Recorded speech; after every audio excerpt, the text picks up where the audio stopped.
नमस्कार दोस्तों।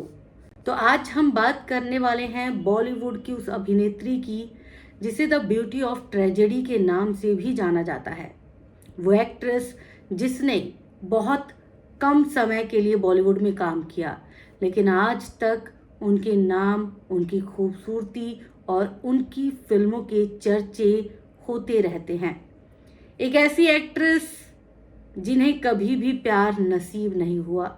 वो प्यार के लिए तरसती रही, कई बार प्यार हुआ, लेकिन हर बार उनका प्यार उन्हें या तो मिल नहीं पाया, और जब मिला तो उस प्यार ने भी उनको उनके आखिरी पड़ाव पर छोड़ दिया, साथ छोड़ दिया। जी हाँ, हम बात करने वाले हैं मधुबाला की। 14 फरवरी 1933 को अभिनेत्री मधुबाला का जन्म दिल्ली में हुआ था। मुमताज बेगम जहां नाम रखा गया था मधुबाला का। मधुबाला जब दिल्ली में थी तो उनके एक पड़ोसी हुआ करते थे, लतीफ़। कहा जाता है कि मधुबाला को जब कोई शख्स अच्छा लगता था और उन्हें लगता था कि मुझे इससे इश्क हो गया है, तो वो उन्हें गुलाब दे दिया करती थी। तो जब मधुबाला और उनका पूरा परिवार दिल्ली से मुंबई शिफ्ट हो रहा था, तो उन्होंने अपने पड़ोस के लड़के लतीफ़ को गुलाब दिया था। जिसके बाद मधुबाला तो दिल्ली आ गई, मुंबई आ गई, लेकिन लतीफ़ ताउम्र मधुबाला को याद करता रहा और मधुबाला के उस गुलाब के फूल को उसने संभाल के रखा। हर साल वो मधुबाला के कब्र पर जाकर फूल भी चढ़ाया करता था। तो ये प्यार जो था, ये प्यार जाहिर तौर पर लतीफ़ की तरफ से था, क्योंकि जिस उम्र की हम बात कर रहे हैं उस उम्र में मधुबाला जो थी वो इश्क का मतलब शायद ही समझ पाती। अब मधुबाला और मधुबाला का पूरा परिवार जो था वो मुंबई में था।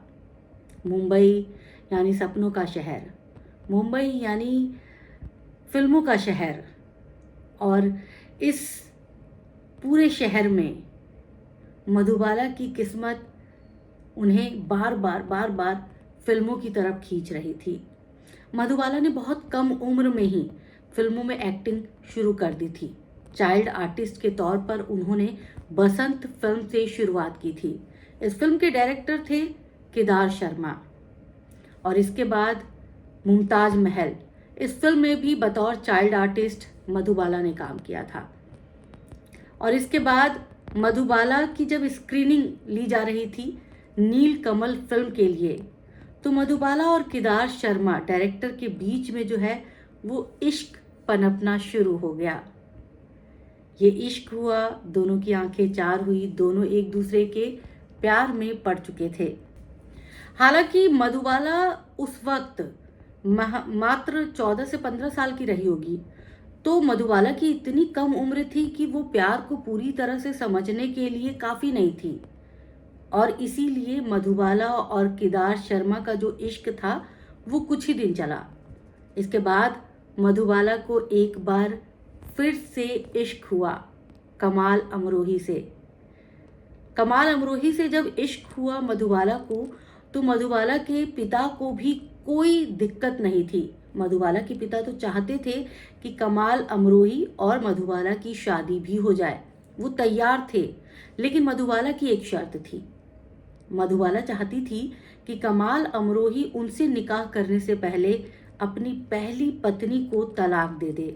हालांकि कमाल अमरोही इसके लिए तैयार नहीं थे, जिसकी वजह से मधुबाला ने कमाल अमरोही से भी दूरी बनानी शुरू कर दी। इसके बाद प्रेमनाथ आए। प्रेमनाथ के साथ मधुबाला ने काम किया और प्रेमनाथ के साथ ही मधुबाला को इश्क हो गया। कहते हैं कि मधुबाला ने खुद एक गुलाब का गुलदस्ता जो है प्रेमनाथ को दिया था और कहा था कि अगर आपको मुझसे इश्क हो गया है और ये इश्क मंजूर है तो आप ये गुलदस्ता अपने पास रख लीजिएगा, और अगर आपको मेरा इश्क कबूल नहीं है तो आप ये गुलदस्ता मुझे लौटा दीजिएगा। प्रेमनाथ ने वो गुलदस्ता नहीं लौटाया। इसका मतलब था कि प्रेमनाथ भी मधुबाला से इश्क करना शुरू हो चुके थे। दोनों का इश्क ज़्यादा दिनों तक नहीं चला, क्योंकि कहीं ना कहीं मधुबाला के दिल में जो था ये एक टीस थी। उन्हें लगने लगा था कि वो जैसे ही किसी के करीब जाती हैं लोग उन्हें छोड़ के चले जाते हैं, और इसीलिए वो धीरे धीरे प्रेमनाथ से खुद ही दूरी बनाने लगी। और इसके बाद उनके जीवन में एंट्री हुई दिलीप कुमार की। दिलीप कुमार से उनके प्रेम के चर्चे बड़े सुर्खियों में रहे।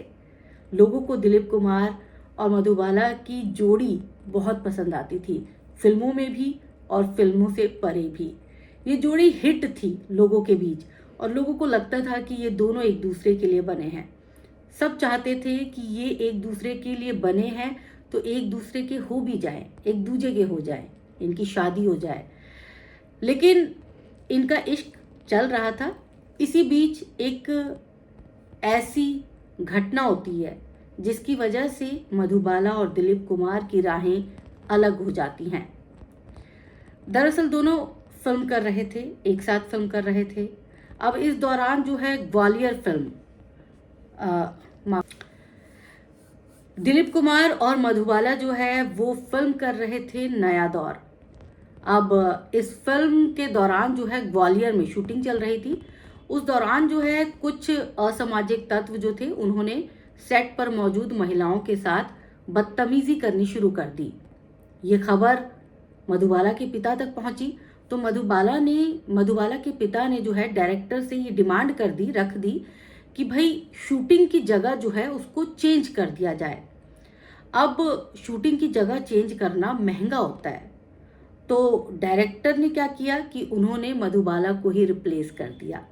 अब मधुबाला को रिप्लेस कर दिया तो इस बात से मधुबाला के पिता बहुत ज़्यादा बौखला गए। उन्हें ये बात बिल्कुल भी अच्छी नहीं लगी और वो इस मामले को लेकर कोर्ट तक पहुंच गए।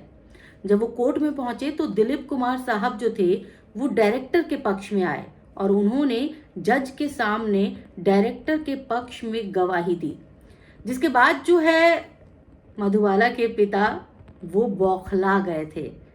मधुबाला चाहती थी कि दिलीप कुमार साहब जो हैं वो उनके पिता से माफ़ी मांगे, पर दिलीप कुमार साहब इस बात के लिए राज़ी नहीं थे।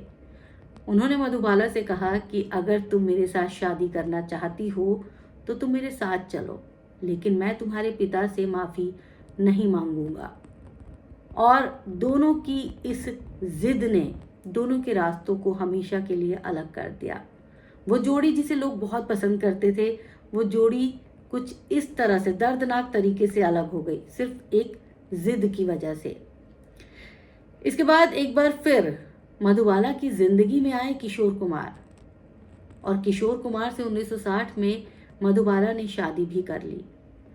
लेकिन किस्मत को शायद कुछ और ही मंजूर था। मधुबाला की ये शादी बहुत सालों तक चली नहीं, या फिर ये कह सकते हैं कि मधुबाला बीमार रहने लग गई। मधुबाला का इलाज शुरू हो गया। मधुबाला एक गंभीर बीमारी से ग्रसित थी, जिसमें पता था कि वो बहुत ज़्यादा दिनों तक जिंदा नहीं रहने वाली है। और ये वो दौर था जब मधुबाला को अपने पति की ज़रूरत थी, किशोर कुमार की ज़रूरत थी। लेकिन किशोर कुमार उस दौरान मधुबाला का साथ छोड़ चुके थे। वो अंत तक मधुबाला के पास आए भी नहीं। उन्होंने मधुबाला की सुध तक नहीं ली। और ऐसे जो एक्ट्रेस मधुबाला हैं, उन्होंने अपनी ज़िंदगी का अंतिम पड़ाव झेला। मात्र 39 साल की उम्र में मधुबाला जो हैं उनका निधन हो गया। अपनी पूरी जो उनकी फिल्मी करियर रहा उसमें उन्होंने 60 से ज़्यादा फिल्में की। मधुबाला एक ऐसी एक्ट्रेस थी जिन्होंने महज 14 साल की उम्र में ड्राइविंग सीख ली थी। मधुबाला की हंसी, मधुबाला की एक्टिंग, मधुबाला की नशीली आंखें आज भी लोगों को बहुत अच्छी लगती हैं। आज भी लोगों को मधुबाला की याद सताती है। मधुबाला की फिल्में रोमांचित कर जाती हैं। मधुबाला अपने दौर की बहुत बढ़िया अदाकारा थी। बहुत सारे एक्टर एक्ट्रेस आए चले गए, लेकिन मधुबाला कुछ ऐसे चुनिंदा नाम जो हैं वो आज भी लोगों के जहन में हैं। आज की पीढ़ी भी इन नामों को जानती है, इन शख्सियत को पहचानती है। आज हम मधुबाला के बारे में बात कर रहे थे। अगर आप सबको ये स्टोरी अच्छी लगी तो आप सब कमेंट करके ज़रूर बताइएगा, ताकि हम आपके लिए ऐसी ही फिल्मी कहानियां और लेकर आते रहें।